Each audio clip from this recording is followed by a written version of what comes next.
গত ভিডিওতে দেখানো হয়েছিল কিভাবে একটা শার্টের বা প্যান্টের মাপগুলো নিতে হয়। একসাথে শার্ট এবং প্যান্টের মাপগুলো কীভাবে নেবেন, তো যারা ভিডিওটি দেখেনি তারা অবশ্যই ভিডিওটি দেখে নেবেন। আর আজকে আমি দেখাবো সেম অর্ডার বা সেম যে মাপটা নিয়েছিলাম সেটা কীভাবে আপনি একটা মাপগুলো কাটিং করবেন। তো কাটিং করার পর কীভাবে ওয়ার্কারকে কাজগুলো আপনি দিবেন, অর্থাৎ কারিগরকে কীভাবে কাজটা দিতে হয়। এখানে দেখতে পাচ্ছেন যে ম্যানেজ অর্ডার, এখানে ক্লিক করবেন। ক্লিক করার পর এই দেখতে পাচ্ছেন কাটিং অর্ডার লিস্ট, এখানে ক্লিক দিবেন।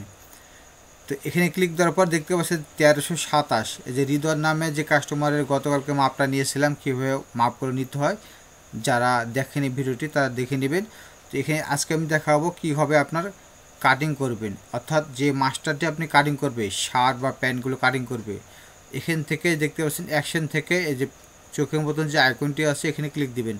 ক্লিক দেওয়ার পর এখানে দেখতে পাচ্ছেন ফুল শার্ট এবং প্যান্ট। এখান থেকে অ্যাসাইন মাস্টার, অর্থাৎ আপনার যে মাস্টারটি এটা কাটিং করবে। তো এখানে দেখতে পাচ্ছেন মাস্টারের দুইটা নাম দেওয়া আছে। তো এই দুইটার ভিতরে যে একটা ডিফল্টভাবে একটা নাম থাকবে। তো যদি এই মাস্টার যদি থাকে তাহলে আপনার যে কোয়ান্টিটি একটা আছে, এবং এখান থেকে মাস্টার যে প্রাইস আছে আপনি কয় টাকা প্রাইস দেবেন একটা শার্ট কাটিংয়ের জন্য, কাটিং মাস্টারকে কয় টাকা দেবেন এখানে আপনি এডিট করে নিতে পারবেন। এখান থেকে আপনি চাইলে আপনি 50 টাকা দিতে পারেন। তারপর এখানে নোটে কিছু লেখা যদি প্রয়োজন হয় সেক্ষেত্রে আপনি লিখে দিতে পারবেন। তারপর এখানে সেভ বাটন সেভ করে দেবেন। এটা সেভ হয়ে গেল। এরপর দেখুন এই যে এখানে অ্যাসাইন মানে শো অ্যাসাইন, তো এখানে ক্লিক করার অর্থ হচ্ছে এখান থেকে শো অ্যাসাইনে ক্লিক করবেন। ক্লিক করার পর কোনো কারণবশত যদি ওই মাস্টারটি যদি এই শার্ট যদি না কাটিং করতে পারে, সেক্ষেত্রে ওনার পরিবর্তে আরেকটা মাস্টার যদি কাটিং করে তাহলে এখান থেকে আপনারা এই যে সিলেক্ট করে দিতে পারবেন। আর এই মাস্টারের পরিবর্তে আপনার এই মাস্টারটি আপনি সিলেক্ট করে দিতে পারবেন। যদি কোনো কারণে ওই মাস্টারটি আপনার এই শার্টটা কাটিং করতে পারলো না, সেক্ষেত্রে আপনার এখান থেকে আপনি চেঞ্জ করে দিতে পারবেন, মাস্টার সিলেক্ট করে দিতে পারবেন এখান থেকে। যেহেতু আমি চেঞ্জ করবো না, এটা করে রাখবো। রাখার পর এখানে যে ডান বাটন আছে এখানে ক্লিক করে দেবো, তাহলে এটা আপনার ডান হয়ে যাবে। তো এটা দেখুন। এরপর প্যান্টের যে মাপটা আছে এটা আপনার কাস্টমার যে মাস্টারটি কাটিং করবে এখান থেকে অ্যাসাইন মাস্টারে ক্লিক করবে। ক্লিক করার পর এখান থেকে যে মাস্টারটা সিলেক্ট হয়ে থাকবে অটোমেটিক। তারপর এখান থেকে মাস্টারকে আপনি চাইলে এখানে কম বেশি করে দিতে পারেন। তারপর সেভ বাটন সেভ করে দেবেন। তো এটাও সেমভাবে একইভাবে এইটাও আপনার শো অ্যাসাইনে ক্লিক করবেন। তারপর এখানে কনফার্ম হওয়ার জন্য এখানে ডান বাটন ক্লিক করে দেবেন।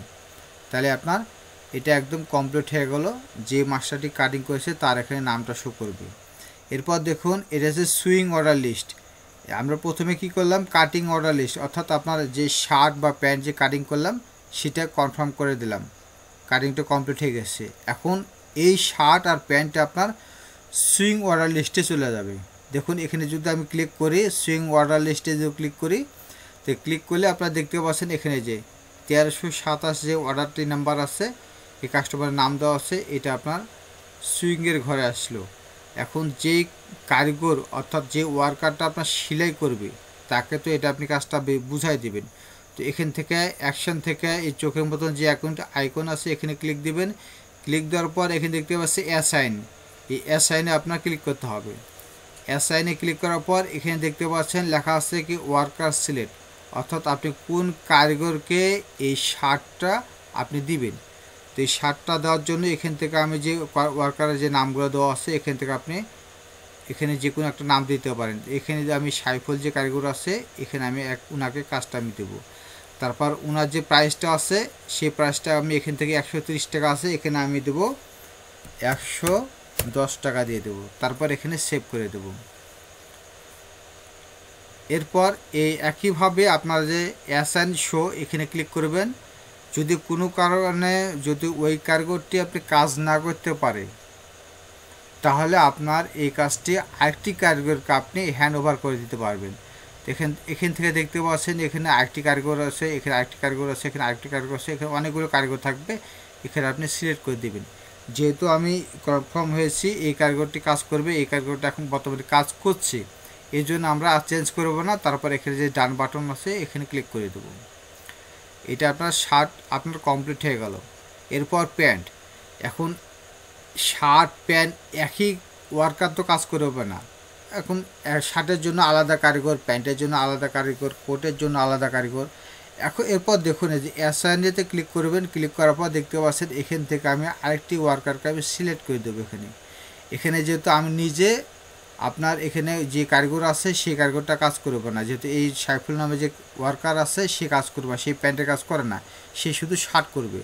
তো তাকে আমি শার্টটা দিয়েছি এবং এই যে এখন যে প্যান্টের যে মাপটা নিলাম, এই প্যান্টের যে মাপটা নেওয়ার পর এখন যে কারিগরকে আমি কাজটা দেবো, প্যান্টের যে কাজটা, সেই প্যান্টের কাজটা আমি এখান থেকে সিলেক্ট করে দেবো। তাহলে এখান থেকে আমি এই যে শরীফুল যে ওয়ার্কার আছে এখানে ক্লিক করব, অর্থাৎ আমি এই প্যান্টের যে কাজটা যে সেলাই করবে তাকে আমি কাজটা আমি বুঝাই দেবো।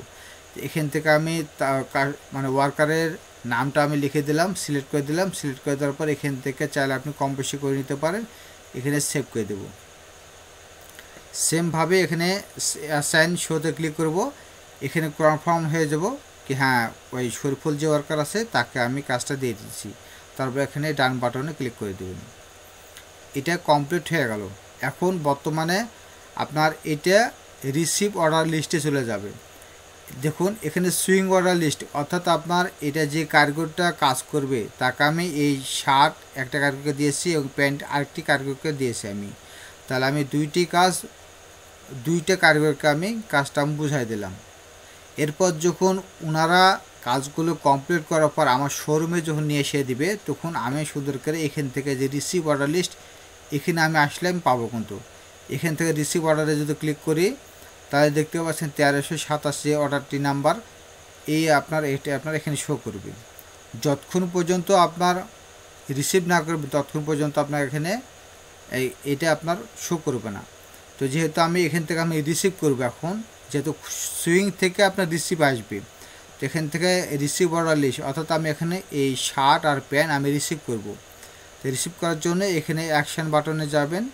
এখান থেকে আপনার আপনি যদি অ্যাকশান শোতে ক্লিক করেন তাহলে ক্লিক করার সঙ্গে সঙ্গে যে কাস্টমারের ফোন নাম্বার ছিল সেই নাম্বারে ওনার কাছে কাস্টমারের কাছে একটা মেসেজ চলে যাবে অটোমেটিক, এবং কারিগর কাছে একটা মেসেজ চলে যাবে কি হ্যাঁ সে কাজটা বুঝা পেয়েছে বা কাজটা আমাকে দিয়েছে। তো যখন আপনি এখান থেকে যখন আপনি রিসিভ করবেন তখন অটোমেটিক ওই ওয়ার্কারের টাকা অ্যাকাউন্টে চলে যাবে। তো এটা আপনার দেখালাম কীভাবে রিসিভগুলো করতে হয়। তো এখন আমি রিসিভটা করব না, এটা হচ্ছে সম্পূর্ণটা আমি লাইভ দেখাচ্ছি এই জন্য কি এটা হচ্ছে অলরেডি এই কাজগুলো চলতেছে, এই জন্য আমি এখানে রিসিভ করবো না। যখন রিসিভ করার প্রয়োজন হবে তখন আপনাদেরকে রিসিভ করে আমি দেখাবো। তো গত পর্বের ভিডিওতে দেখাইছিলাম কীভাবে একটা শার্ট বা প্যান্টের অর্ডারগুলো নিতে হয়, এবং আজকে দেখালাম কাটিং অর্ডার লিস্ট এবং সুইং অর্ডার লিস্ট। এখানে কীভাবে অর্ডারগুলো নিউ অর্ডারে কীভাবে অর্ডারগুলো নিতে হবে সেটা আপনাকে দেখতে পাবেন, ভিডিও দেওয়া আছে, গত পর্বের ভিডিওতে দেখতে পাবেন। এবং যারা ভিডিওগুলো দেখতে চাচ্ছেন তারা আমার এই ভিডিওর ডেসক্রিপশনে লিঙ্কগুলো দেওয়া থাকবে, আপনারা দেখে নেবেন, অথবা আই বাটনে ক্লিক করলে আপনি দেখতে পাবেন। তো এখান থেকে দেখতে পাবেন। তারপর এখানে কাটিং অর্ডার লিস্ট এটাও আপনি দেখতে পাবেন। তারপর সুইং অর্ডার লিস্ট এটা আপনি সম্পূর্ণ দেখানো হয়েছে, এবং এই যে রিসিভ এটা কীভাবে রিসিভটা করবেন সেটা দেখানো হয়েছে। তো যখন আপনার ডেলিভারিটা কীভাবে করবেন সেটা দেখার জন্য অবশ্যই চ্যানেলের সাথে থাকুন, চ্যানেলটিকে সাবস্ক্রাইব করে রাখুন। যারা এই ভিডিওটি পেজ থেকে দেখছেন তারা পেজটি ফলো দিয়ে রাখুন। আর যারা এই সফটওয়্যারটি নিতে আগ্রহী তারা আমার এই হোয়াটসঅ্যাপ নাম্বারে যোগাযোগ করতে পারেন। এখানে আমি হোয়াটসঅ্যাপ নাম্বারটা দিয়ে রাখছি 01719751454। এই নাম্বারে আপনারা হোয়াটসঅ্যাপে যোগাযোগ করতে পারেন। ধন্যবাদ সবাইকে। আসসালামু আলাইকুম ওয়া রাহমাতুল্লাহি ওয়া বারাকাতুহু।